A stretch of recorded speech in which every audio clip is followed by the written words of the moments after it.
Ya, saya izin melanjutkan ge Prof. Agung dan adik-adik sekalian semua di sini dan ternyata bergabung juga ada beberapa mahasiswa dari Pascasarjana ya. Ya, sudah tampil di layar adik-adik ya dan Bapak Ibu semuanya?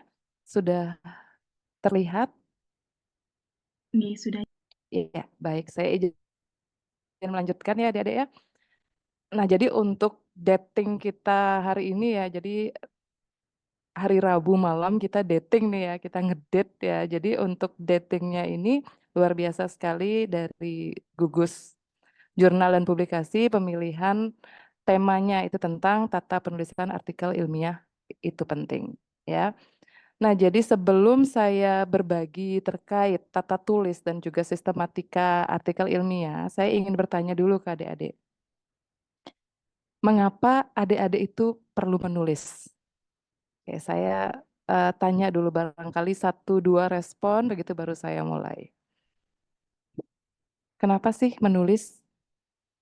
Dalam hal ini menulis karya ilmiah itu untuk apa adik-adik?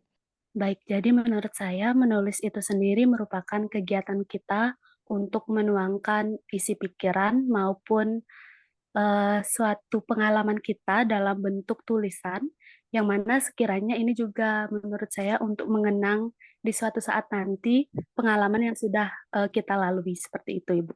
Mungkin sekian dari saya, terima kasih. Ya, baik, terima kasih Asri. Jadi untuk menuangkan ide dan sebagai kenangan ya, ada kenangan nanti ketika di kemudian hari atau di masa depan. Selanjutnya ada Cynthia Wulan. Baik Ibu, terima kasih atas kesempatannya. Jadi menurut saya mengapa menulis itu penting? Karena dengan kita menulis itu, jadi kita memperkaya dan memperdalam ilmu pengetahuan yang ada. Jadi melalui menulis itu kita dapat memperoleh wawasan yang lebih baik lagi dan mampu mengembangkan ilmu pengetahuan itu dan membuat pikiran kita jadi lebih semakin kritis. Seperti itu Ibu. Terima kasih. Oke, baik, terima kasih Cynthia. Oke, ya, udah ada dua respon ya adik-adik ya. Nah, jadi untuk apa menulis adik-adik? Ini saya berbicara realnya ya, realistisnya ya adik-adik ya. Satu ya memang pekerjaan. Ada tuntutan pekerjaan untuk menulis. Baik itu dosen, peneliti, kepala sekolah, guru, dan kalian juga mahasiswa. Ya. Nah, ini yang tadi banyak menjawab ya. Ini yang keduanya tadi mencakup ke pertanyaan yang kedua, jawaban respon yang kedua ini ya, sarana penyebaran ilmu pengetahuan bagi orang-orang di masa lampau, kini, dan mendatang. Ya, jadi untuk menuangkan ide dan juga bisa tadi ada yang menyampaikan kenangan nanti bisa dibaca di kemudian hari bagaimana ide dan pemikiran kita. Dan yang tidak kalah pentingnya dan ini menjadi syarat kalian untuk menyelesaikan studi kalian. Betul tidak? Tapi belum ada yang menjawab ini tadi. Ya, syarat kalian ini salah satu syaratnya kalian ini di mahasiswa S1 sekarang kan syaratnya sudah harus menulis artikel ilmiah ya. Syaratnya begitu. Sehingga mau tidak mau kalian harus menulis begitu. Samping manfaat lainnya. Ya. Kalau di VIP itu sudah syaratnya itu nulis di Sinta ya, minimal Sinta, terindeks Sinta. Ya. Nah, selanjutnya adik-adik, saya ingin berbagi terlebih dahulu tentang karakteristik karya ilmiah adik-adik. Ya. Karya ilmiah dulu ini pada umumnya ya, karya ilmiah. Karya ilmiah itu memiliki tiga karakteristik umum ini yang harus dimiliki oleh sebuah karya ilmiah. Yang pertama itu adik-adik jelas. Karya ilmiah itu harus jelas adik-adik. Atau prinsip clarity, clear dia. Ya, jadi artikel ilmiah itu harus konkret dan jelas. Kejelasan itu tidak hanya mudah dipahami, mudah dibaca, tetapi juga tidak memberikan ruang multitafsir.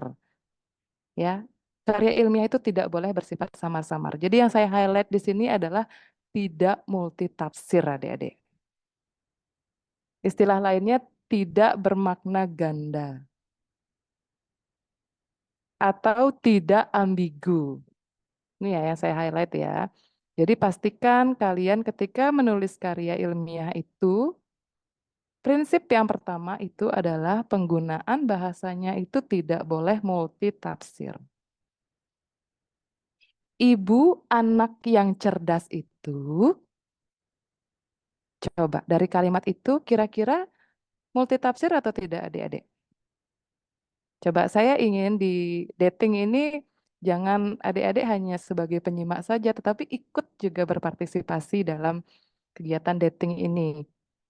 Ibu anak yang cerdas itu multitafsir tidak adik-adik? Ada yang bisa memberikan komentar? Ibu anak yang cerdas itu, ini satu contoh kalimat ya. Dan mungkin bisa kalian jadikan nanti pengalaman bagi kalian pada saat menulis karya ilmiah. Coba ada yang bisa berkomentar? Ibu anak yang cerdas itu. Oke, silakan. Wih, Astri semua ini yang borong ya. Menurut Astri bagaimana Astri? Menurut saya itu multi tafsir, Ibu, karena ada dua pemikiran dari kalimat tersebut. Yang pertama itu ibu dari anak yang cerdas seperti itu. Sedangkan yang kedua itu merupakan ibunya ini merupakan anak yang cerdas seperti itu. Jadi ada dua pemaknaan antara ibu dari anak yang cerdas atau ibu dari anak tersebut yang cerdas seperti itu. Oke, Mungkin. baik. Terima kasih Astri. Nah, itu tepat sekali ya adik-adik ya. Ini kalimat tadi itu bermakna ganda atau ambigu, multitafsir. Karena pembaca itu akan mengalami kebingungan, entah ibunya yang dimaksud yang cerdas atau anaknya yang dimaksud cerdas. Ya, sehingga pintar-pintarlah menyusun kalimat yang efektif dalam penyusunan karya ilmiah. Ya, sehingga jelas pemaknaan yang diharapkan. Jelas apa yang ingin disampaikan penulis kepada pembaca. Ya, tidak memiliki makna ganda seperti tadi. Ibunya yang cerdas atau anaknya yang cerdas dalam hal ini. Itu kan masih samar-samar, adik-adik. Nah, jadi itu yang pertama jelas. Kalau dari tata bahasa, yang pertama itu harus jelas. Nah, yang kedua itu ada ketepatan adik-adik. Atau prinsip akurasi. Akurat ya adik-adik ya, akurat. Jadi hasil penelitian ilmiah dan cara penyajian penelitian itu haruslah disampaikan secara tepat atau akurat. Tepat tidak hanya berarti sesuai dengan kaidah pengumpulan dan analisis data secara ilmiah, tetapi juga tetap dalam penyajiannya di dalam artikel ilmiah. Jadi tepat di sini adik-adik mengacu pada, coba saya berikan contoh ya adik-adik ya. Sebagian besar siswa mengalami kesulitan memahami materi paragraf. 70% siswa mengalami kesulitan memahami materi tentang paragraf. Nah, itu kalau dari dua kalimat itu, yang mana yang lebih tepat adik-adik? Kalimat satu atau kalimat dua? Silakan, Bioma. Eh, jadi menurut saya yang paling tepat adalah kalimat yang kedua itu. Yang Dikarenakan kedua. diberikan penandaan kuantitatif yang menyatakan 70% di mana lebih akurat seperti itu. Sekian Oke, terima kasih. baik. Terima kasih, Bioma. Jadi tepat sekali ya adik-adik ya. Kalau dalam penyusunan karya ilmiah itu tidak ada hal yang menduga-duga, adik-adik. Ketika kalian berbicara, itu yang berbicara adalah data. Ketika kalian menulis, yang berbicara adalah data, adik-adik. Alangkah baiknya ketika kalian menyusun karya ilmiah itu harus sesuai dengan bukti yang ada. Jangan menggunakan sebagian besar. Nah, sebagian besar itu masih sangat sulit ditebak itu berapa sih sebenarnya yang belum memahami materi paragraf. Sedangkan kalian kan sebenarnya sudah melakukan penelitian. Kalau menyusun karya ilmiah ini kan kalian sudah melakukan penelitian begitu ya adik-adik ya. Jadi alangkah baiknya dilakukan dengan tepat, disampaikan dengan tepat. 23 dari 30 siswa mengalami misalnya langsung seperti itu. Jangan sebagian besar, ya jadi seperti itu tepat. Kemudian ada beberapa kata-kata juga yang membuat ketidaktepatan atau ketidakakuratan suatu karya ilmiah. Contoh, hal ini mungkin disebabkan oleh, nah kata mungkin itu bukan bahasa karya ilmiah ya adik-adik ya, itu bahasa intuisi. Karena kalau dalam karya ilmiah kalian itu belajar atau menyampaikan data begitu, jadi tidak ada lagi kata mungkin-mungkin. Atau masih juga dalam pengalaman saya mereview artikel, kemudian menguji skripsi mahasiswa, masih banyak juga yang menggunakan kata sepertinya. Nah, yang itu harus dihindari adik-adik, karena akan mengurangi prinsip ketepatan atau akurasi karya ilmiah kalian. Ya. Dan yang ketiga itu adalah ringkas adik-adik. Prinsip keringkasan atau brevity. Jadi sebuah karya ilmiah itu tidak terdapat bentuk-bentuk kebahasaan yang bertele-tele adik-adik. Kalimat-kalimat yang bertumpukan serta kerancuan. Maka artikel tersebut dapat dikatakan ringkas. Jadi yang saya highlight di sini adalah tidak bertele-tele adik-adik. Ya. Tidak hiperbol. Tidak berlebihan, tidak mubazir ya. Itu akan mengganggu prinsip efisiensi suatu karya ilmiah. Contoh yang paling sering terjadi dalam kalian menyitasi. Ini sering sekali saya temukan di ujian mahasiswa skripsi dan juga saya mereview artikel.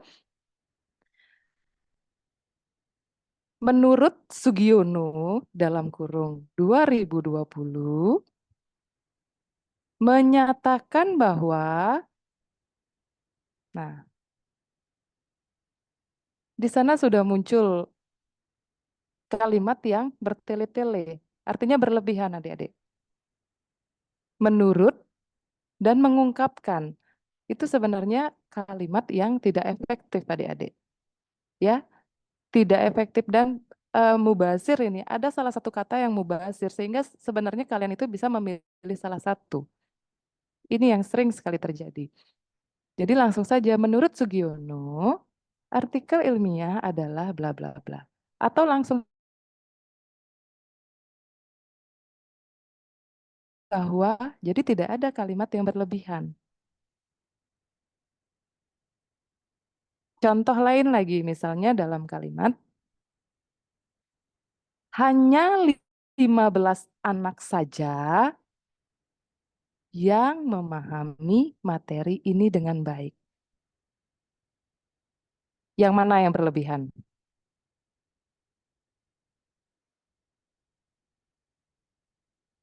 Kira-kira ada yang bisa menemukan? Ya, Bioma lagi, silakan Bioma. Mungkin bisa dikurangi kata saja dikarenakan sudah berisi kata-kata hanya, Ibu. Iya, baik. Terima kasih Bioma. Betul sekali adik-adik. Jadi itu salah satu dua contoh ya. Prinsip keringkasan dalam sebuah karya ilmiah. Jadi bisa kalian pilih salah satu saja. Hanya 15 siswa yang menyatakan mampu memahami atau 15 siswa saja. Jadi tidak kedua kata itu digunakan. Itu yang menyebabkan kalimat menjadi tidak efektif.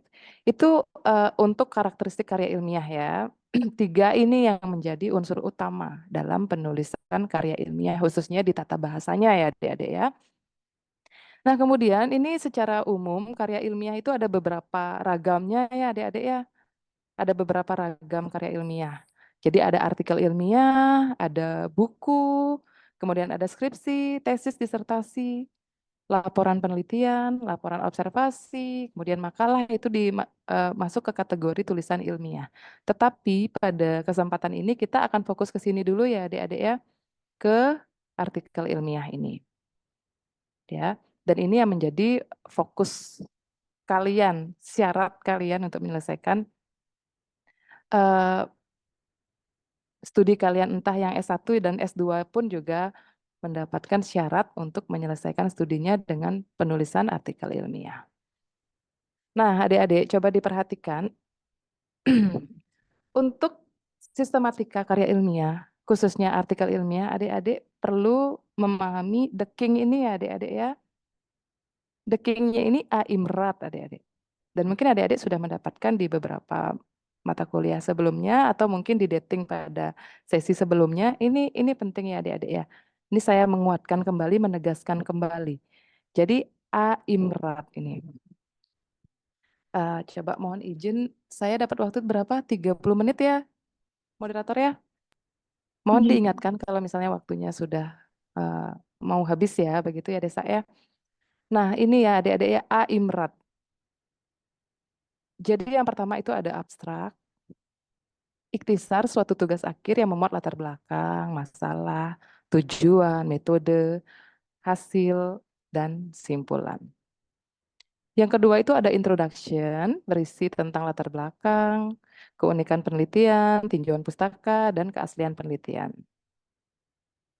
Yang ketiga ada metodenya, adik-adik, metodologi. Ya, menguraikan dengan jelas tentang metode penelitian yang digunakan. Jadi meliputi subjek, variabel penelitian, teknik pengolahan data, instrumen yang digunakan untuk meneliti. Kemudian ada result-nya adik-adik. Jadi ada hasil penelitian yang telah dilakukan. Hasil penelitian ini disajikan bisa dalam bentuk tabel, gambar, dan penyajiannya harus dimulai dengan narasi terlebih dahulu, baru diikuti dengan tabel. Jadi kalau dari tampilannya adik-adik narasikan dulu, jangan gujuk-gujuk langsung tabel, langsung gambar. Tetapi sajikan dulu dalam bentuk narasi. Beberapa kalimat dulu untuk mengantarkan ke result-nya dalam bentuk gambar atau tabel. Gitu. Baru yang terakhir itu discussion adik-adik. Jadi hasil yang didapatkan dalam penelitian sesuai atau tidak dengan hipotesis dengan mengemukakan argumentasinya. Jadi yang paling sering ditemui ini di artikel ilmiah khususnya ya adik-adik ya. Jadi di discussion itu masih juga mengulangi result. Hanya menarasikan result, bukan begitu adik-adik ya. Jadi kalau di discussion itu, di result, di hasil itu kalian sudah menyajikan temuan kalian. Tetapi di discussion kadang beberapa fenomena yang terjadi itu diulangi lagi, hanya dinarasikan saja. Kalau tadi di result dalam bentuk angka, misalnya dalam bentuk tabel, di discussion disajikan dalam bentuk narasi. Bukan begitu adik-adik. Kalau di artikel ilmiah itu tidak ada pengulangan informasi lagi. Kalau sudah dalam bentuk gambar ya disajikan gambar.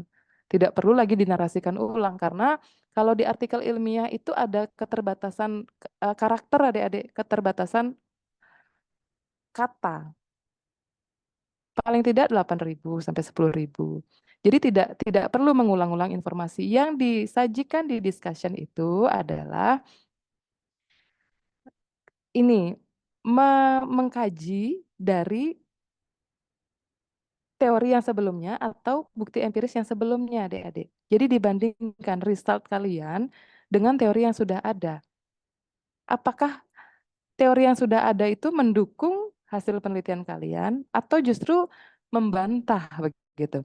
Jadi itu adanya di discussion. Penyajiannya seperti itu, adik-adik. Bukan kembali menarasikan resultnya, tetapi kalian membandingkan temuan kalian dengan teori-teori yang sudah ada sebelumnya. Teoritis maupun empiris ya. Jadi itu dibandingkan. Apakah menguatkan atau justru membantah teori yang sudah ada sebelumnya. Itu yang di discussion. 5 ini penting, bukan penting ya, ini 5 yang harus ada adik-adik. Tapi di beberapa jurnal memiliki gaya selingkungnya masing-masing adik-adik. Ya, gaya selingkung itu template-nya masing-masing. Ya, jadi mungkin ada di beberapa jurnal. Jurnal itu kan ini adik-adik ya, jurnal ilmiah itu majalah ilmiah yang memuat beberapa artikel-artikel di dalamnya. Nah, setiap jurnal itu memiliki template-nya masing-masing. Mungkin nanti ditemui juga ada sistematika lain di jurnal satunya lagi, tetapi 5 ini harus ada adik-adik. Mungkin di template jurnal B begitu ada diminta implikasi, ada ucapan terima kasih. Nah, itu tambahannya ya adik-adik ya. Yang pasti ada ini 5 ini.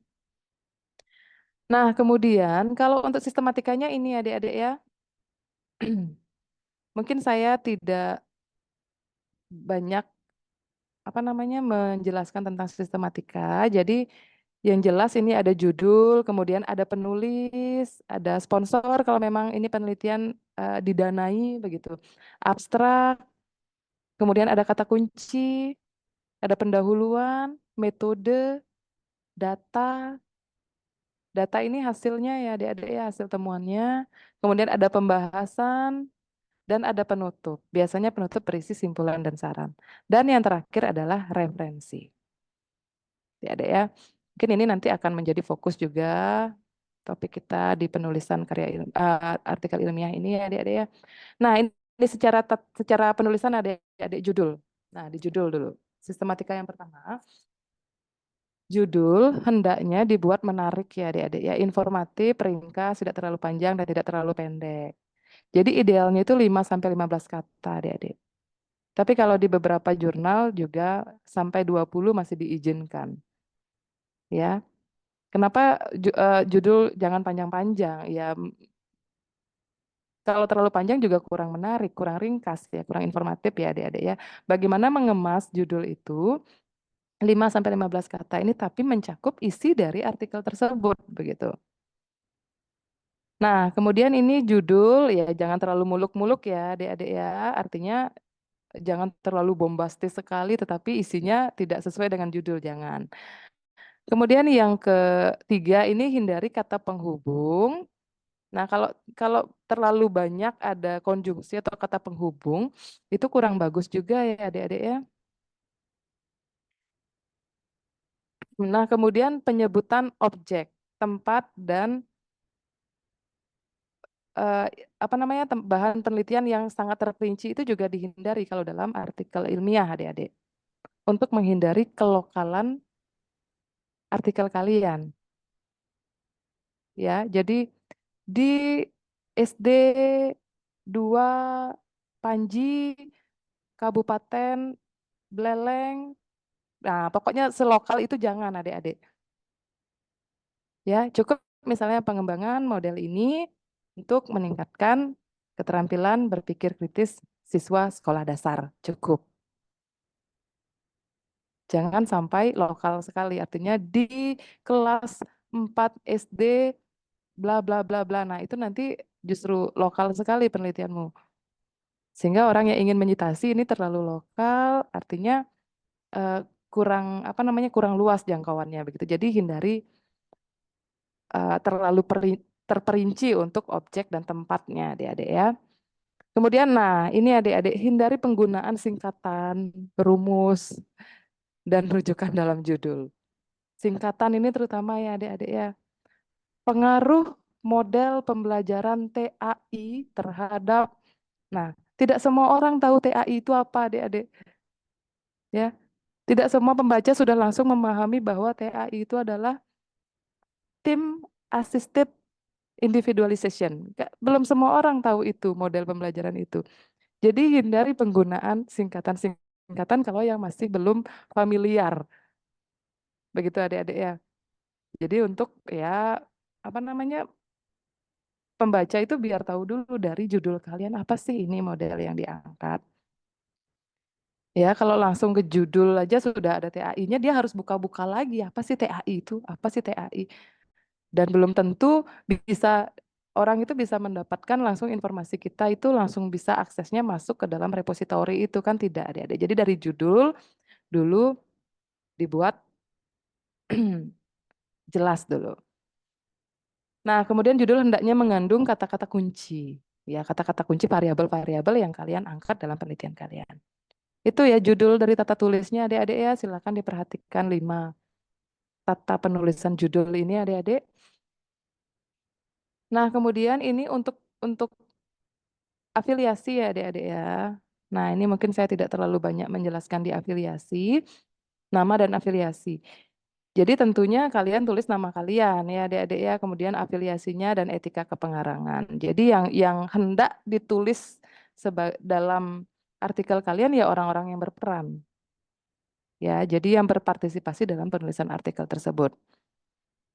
Kalau kalian mahasiswa ya yang berpartisipasi ya pembimbing kalian. Jadi cantumkan juga dalam kepengarangan. Ini contohnya seperti ini.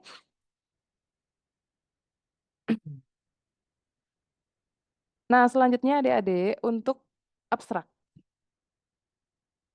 Nah, kalau di abstrak itu sistematikanya ada ini ya adik-adik ya. Sistematikanya ada latar belakang, tujuan, metode, hasil, dan kesimpulan. Saya tidak terlalu banyak menjelaskan ini pasti sudah dijelaskan di sistematika. Kemudian yang terpenting itu adalah ringkas adik-adik. Bagaimana adik-adik bisa mengemas ke 5 sistematika ini dalam 200 kata. Membuat kalimat yang ringkas itu tidak mudah adik-adik. Jadi ini perlu dipahami adik. Paling tidak 200 sampai 250 biasanya. Kalau dalam jurnal ilmiah adik-adik ya. Diketik dengan spasi tunggal, spasinya 1. Berisi kata kunci, ini keywordnya adik-adik ya. Jadi keyword ini berupa frasa. Saya tidak akan menjelaskan lagi frasa itu apa ya. Jadi frasa bukan kalimat adik-adik. Ya, jadi frasa. Dan biasanya dipisahkan, masing-masing kata kunci itu dipisahkan oleh tanda titik koma. Ini ya, biasanya ini. Untuk memudahkan orang mencari kata-kata kunci kalian di artikel ilmiah kalian adik-adik ya. Nah, ini dia untuk abstraknya adik-adik. Nah, kemudian di pendahuluan adik-adik, di pendahuluan, nah sering sekali ini pendahuluan ini karena wajah mukanya ya adik-adik ya. Ini kesan pertama orang membaca penelitian kalian atau artikel kalian. Sehingga ini harus dibuat maksimal adik-adik, baik dari isinya maupun penampilannya. Penampilan yang dimaksud penampilan di sini juga tata tulisnya adik-adik. Apa yang perlu kalian tuangkan dalam pendahuluan ini? Jadi yang pertama itu analisis situasinya, latar belakangnya adik-adik. Ya, setelah adik-adik sampaikan latar belakangnya, misalnya tentang keterampilan pembelajaran abad 21. Sampaikan latar belakangnya, situasinya seperti apa. Nah, baru ada yang namanya gap ya adik-adik ya, ini research gap. Nah, suatu penelitian atau karya ilmiah itu yang terpenting ini ada gapnya adik-adik. Research gap namanya. Jadi ada masalah penelitian. Masalah yang dimaksud itu adalah kesenjangan Dasein dan Dasolen. Kesenjangan antara harapan dan kenyataan adik-adik. Karena ada masalah itulah perlu ada penelitian begitu adik-adik. Ya. Nah, selanjutnya ada urgensi penelitian adik-adik. Nah, apa yang terjadi ketika masalah ini tidak dipecahkan? Apa yang terjadi kalau masalah ini dibiarkan? Sehingga penelitian ini perlu dilakukan begitu. Ya. Nah, kemudian ada ini sebenarnya ke state of the art dulu ya setelah urgensi ya adik-adik ya. State of the art namanya. Jadi bagaimana posisi penelitian kalian dengan penelitian-penelitian sebelumnya yang sudah pernah ada. Sehingga melahirkan satu kebaruan.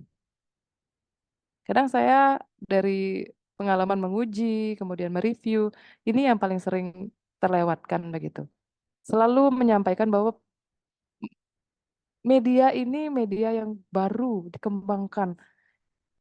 Nah, seperti itu. Jadi sebenarnya tidak ada penelitian yang memang benar-benar baru, adik-adik. Ya, jadi bisa kalian itu membahasakan dengan seperti ini. Penelitian tentang media ini, misalnya media kartu bergambar begitu.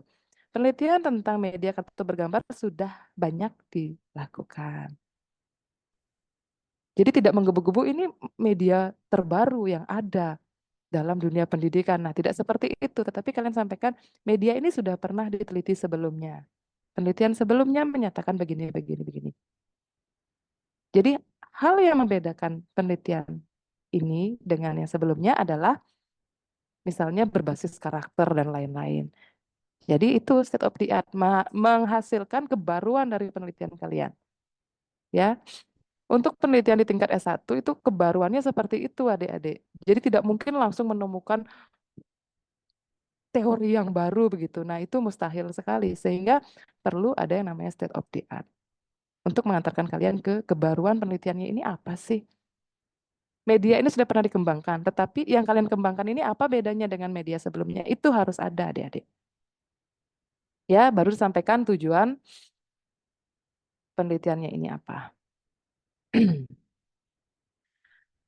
Nah, kemudian tentang metodologi, mungkin ini akan saya skip saja ya adik-adik ya. Jadi ada desain penelitian, kemudian ada prosedur penelitian, ada analisis data, ada pertimbangan etikanya.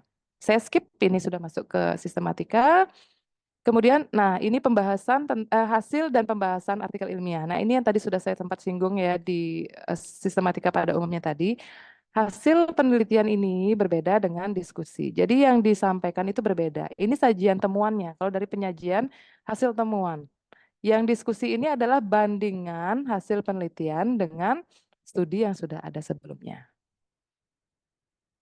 Jadi nanti bahasanya dalam diskusi itu adalah temuannya apa, kemudian temuan ini sejalan dengan bla bla bla bla bla. Atau temuan ini didukung oleh penelitian ini. Temuan ini sesuai dengan teori perkembangan anak, bla bla bla bla. Itu diskusi. Jadi ada interpretasi dari hasil temuan kalian dan juga dari teori-teori yang sudah ada sebelumnya. Gitu ya adik-adik ya. Nah ini simpulan ya, kalau dari tata tulisnya simpulan ya silakan. Simpulan itu yang singkat, padat, namun informatif. Dan saran ini yang paling penting ya adik-adik ya.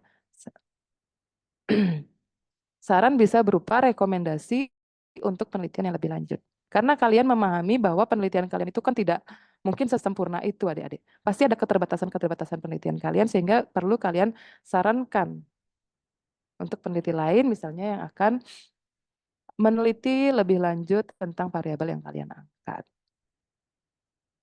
Nah, selanjutnya ini adik-adik. Nah, ini penting. Adik-adik, untuk penyusunan karya ilmiah itu pasti ada referensinya adik-adik. Ya. Kalau referensi yang sekarang untuk karya ilmiah itu minimal 30 adik-adik kalau di Sinta. Ya. Jangan kurang dari itu, jangan seperti kalian membuat makalah adanya cuma 5 biji begitu, tidak adik-adik. Tetapi 30, minimal 30. Ya. Dan adik-adik sekarang kan sudah terbantu dengan adanya aplikasi referensi manajer sistem adik-adik. Ya.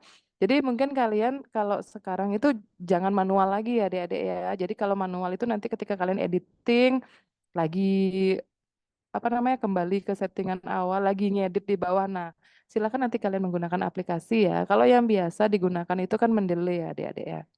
Tapi tidak hanya Mendeley. Ya, kalian bisa gunakan EndNote. Kalian bisa juga gunakan apa misalnya Zotero. Tapi ini yang paling sering kita gunakan ya adik-adik ya Mendeley ini. Nah, pastikan permintaan dari jurnal itu karena referensi itu banyak stylenya adik-adik. Pastikan permintaan jurnal itu apa stylenya. Kalau minta fun cover ya kalian harus memenuhi fun cover ini. Ya kalau saya jelaskan ini satu persatu ini banyak sekali. Artinya apa style dia punya sistematika citasinya seperti apa. Harvard juga punya, fun cover punya. Jadi nanti silakan sesuaikan dengan permintaan jurnal yang kalian tuju. Dan untuk memudahkan kalian silakan kalian gunakan aplikasi. Ya. Nah, yang dirujuk itu adalah yang disitasi adik-adik. Yang dirujuk itu yang ada dalam data referensi kalian adalah yang disitasi. Kalau kalian hanya baca-baca saja tapi tidak kalian sitasi, jangan dimasukkan ke referensi. Kalian baca tentang teori paragraf, tapi kalian tidak kutip ya jangan dicantumkan. Sehingga nanti jangan sampai ada referensi bayangan begitu adik-adik. Jadi apa yang dikutip itu yang dimasukkan dalam daftar referensi. Jadi 30 ada kutipan ya 30 ada di daftar referensi kalian. Ya, jangan sampai ada referensi yang tidak sesuai. Atau kalian kutip tapi tidak ada di dalam referensi kalian. Ya, itu pastikan adik-adik ya. Itu pasti dicek oleh reviewer, itu pasti dicek. Oleh penguji kalian juga itu pasti dicek adik-adik. Sehingga pastikan ini dari tata penyajian ini apa yang kalian citasi atau apa yang kalian kutip itu yang ada di referensi. Ya. Kemudian kalau dari kebaruan ini gunakan yang masih up to date ya adik-adik ya karena ilmu pengetahuan itu terus berkembang adik-adik. Temuan-temuan itu akan berubah. Jadi silakan nanti kalian update minimal 10 tahun lah, 10 tahun terakhir. Ya. Kemudian usahakan gunakan kutipan primer ya adik-adik ya. Ini saya sering sekali temukan di skripsi mahasiswa itu yang Sugiono dalam Astari. Nah, yang gitu-gitu. Jadi usahakan gunakan kutipan primer dulu. Kecuali kalian tidak bisa sekali menemukan kutipan primernya. Banyak sekali dalam itu. Ya, dalam apa sih namanya? Sampai 3 kali gitu dalamnya itu ada adik-adik. Jadi hindari penggunaan yang sekunder selama masih bisa kalian temukan yang primer pakai. Untuk saat ini tidak sulit ya adik-adik menemukan rujukan primer itu karena akses untuk mencari sumber itu lebih mudah daripada dulu adik-adik. Kalau sekarang kalian bisa akses jurnal itu di Garuda, kemudian di Scholar, bahkan kalian sudah bisa masuk ke Sign Direct. Kemudian banyak akses jurnal itu terbuka. Tidak seperti dulu ketika kalian hanya di perpustakaan aja kalian buka jurnal. Nah, seperti itu adik-adik. Jadi usahakan temukan yang primer, hindari yang dalam-dalam itu. Kecuali memang sulit sekali ditemukan sumber aslinya begitu. Ya, tata penulisannya ini silakan konsisten mengikuti panduan. Apa yang diminta kalau apa style, jadi ada nanti sistematikanya. Dan tata cara penulisannya itu mengacu pada aturan jurnal yang bersangkutan atau yang kita sebut dengan gaya selingkung adik-adik ya. Nah, ini mungkin yang dari pengalaman saya menguji, mereview, ini temuan yang paling sering terjadi adik-adik tentang penggunaan bahasa di artikel ilmiah maupun di karya ilmiah lainnya. Yang pertama itu ini adik-adik, kohesi dan koherensi antar paragraf ini. Sering sekali ditemukan itu kohesi itu artinya kepaduan adik-adik. Kepaduan baik dari bentuk dan kepaduan dari isi. Ya. Jadi antar paragraf satu dengan paragraf yang lainnya itu harus nyambung adik-adik. Paling tidak ada satu kata kunci di kalimat terakhir pada paragraf satu itu diulang di paragraf berikutnya. Di kalimat pertama paragraf berikutnya. Jadi nyambung dia. Ya, coba saya garis bawahi. Paling tidak ada satu kata kunci di kalimat terakhir paragraf 1 itu muncul di kalimat pertama paragraf 2. Baru dia mau padu adik-adik. Jangan nanti tiba-tiba ini bicara tentang pendidikan langsung paragraf 2-nya langsung ke media. Nah, itu kadang-kadang susah. Tidak padu dia secara bentuk maupun isinya adik-adik. Sehingga ini perlu diperhatikan adik-adik. Terus terkait dengan paragraf juga adik-adik.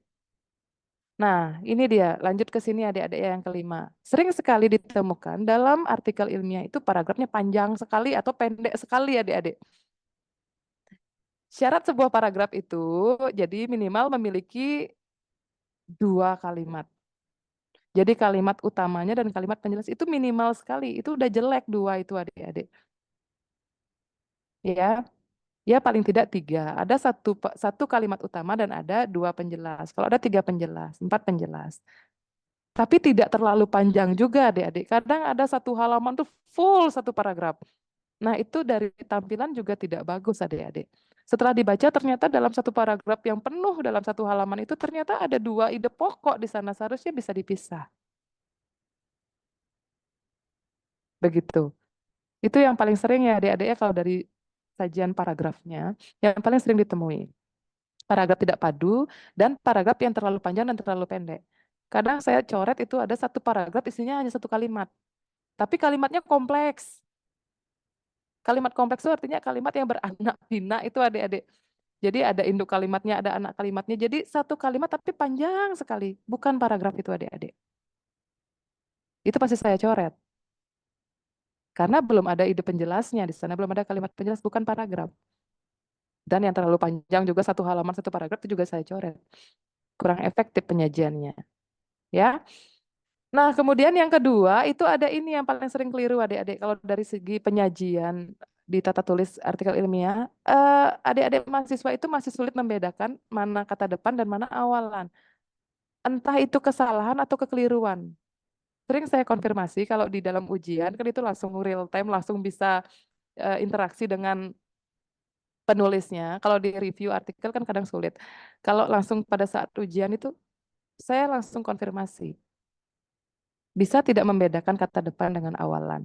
Di sebagai awalan dan di sebagai kata depan itu masih sering tertukar adik-adik. Ya, di sebagai awalan dan di sebagai kata depan itu masih sering sekali tertukar.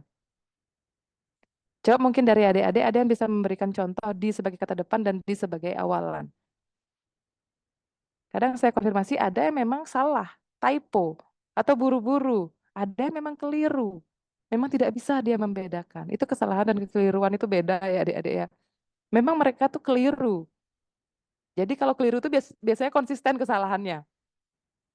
Tetapi kalau kesalahan itu ada muncul yang salah, nanti benar dia, nanti salah. Begitu. Ada yang bisa memberikan contoh di sebagai awalan dan di sebagai kata depan. Coba silakan raise hand kalau ada yang bisa. Satu contoh saja. Oke, Cynthia silakan. Izin menjawab Bu, untuk di sebagai Oke, kata awalan Nike, contohnya itu dilantik dan sebagai kata depan itu di sekolah. di sekolah. Oke, good ya. Cynthia seperti itu bagus ya. Jadi ada di sebagai awalan itu contohnya dilantik. Jadi penulisannya itu dirangkai ya adik-adik. Dan yang sebagai kata depan itu dipisah. Di sekolah, di antara, di depan, di belakang. Nah, itu masih sering banyak tertukar. Ya, walaupun sebenarnya kalian tahu mungkin aja kesalahan atau memang yang masih keliru. Di antara, di bawah ini. Nah, itu masih sering sekali penyebutannya itu atau penulisannya dirangkai ya adik-adik. Padahal itu merupakan kata depan. Ya, kemudian yang ketiga cara menyitasi adik-adik. Ya, cara menyitasi atau mengutip. Nah, ini sudah saya sempat singgung tadi adik-adik ya. Menurut Sugiono dalam kurung 2020, langsung sampaikan apa? Ya, jangan diulang-ulang menurut, kemudian mengungkapkan bahwa nah itu terlalu banyak apa namanya? Mubasir, kata mubasir ya. Kemudian yang keempat itu menggunakan bahasa intuisi adik-adik, atau saya sering istilahkan menggunakan bahasa kalbu adik-adik. Jadi ini dia, tidak boleh ya dalam penelitian kalian sepertinya disebabkan karena motivasi siswa belajar yang sangat rendah. Tidak ada. Dalam penyusunan karya ilmiah tidak ada kata sepertinya. Mungkin disebabkan cara guru mengajar kurang tepat. Itu kalau gurunya baca bisa protes, mungkin kata siapa? Masih mungkin-mungkin saja. Ya, pengandaian-pengandaian itu adik-adik ya. Dan biasanya terjadi pada siswa kelas rendah. Kata siapa? Tidak boleh itu ya. Jadi ini beberapa contoh adik-adik. Tetapi ada beberapa contoh-contoh kata-kata intuisi lainnya ya adik-adik ya. Yang itu kalimat menduga-duga. Walaupun sebenarnya kalian melakukan observasi. Tetapi kalau kalian mengemasnya dengan kata-kata ini, itu menjadi tidak tepat ya. Jadi prinsip ketepatan tadi itu tidak terpenuhi begitu adik-adik. Nah, kemudian kalimat kompleks. Kalau kalimatnya terlalu kompleks di sini adik-adik kurang bagus juga adik-adik ya. Menggunakan kalimat majemuk bertingkat-tingkat itu juga tidak bagus. Silakan nanti dipisah menjadi beberapa kalimat sehingga lebih mudah dipahami oleh orang lain atau pembaca. Dan yang terakhir itu penggunaan kalimat efektifnya. Ini perlu diperhatikan kalau berbicara tentang kalimat efektif itu banyak adik-adik ya. Ini mungkin penyajiannya bisa satu sesi lagi ya adik-adik. Jadi ada beberapa syarat sebuah kalimat efektif. Jadi minimal dia ada subjek, ada predikatnya, kemudian dia tidak bermakna ganda, dan ada banyak lagi adik-adik untuk kalimat efektif. Mungkin ini bisa selesai dalam satu sesi baru bisa selesai kalimat efektif ini.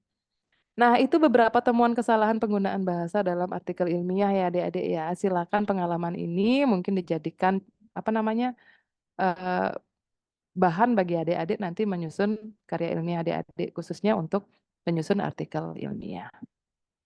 Baik, hanya sekian yang dapat saya sampaikan adik-adik. Mungkin waktunya sudah banyak terlewat ya, cuma moderator tidak stop.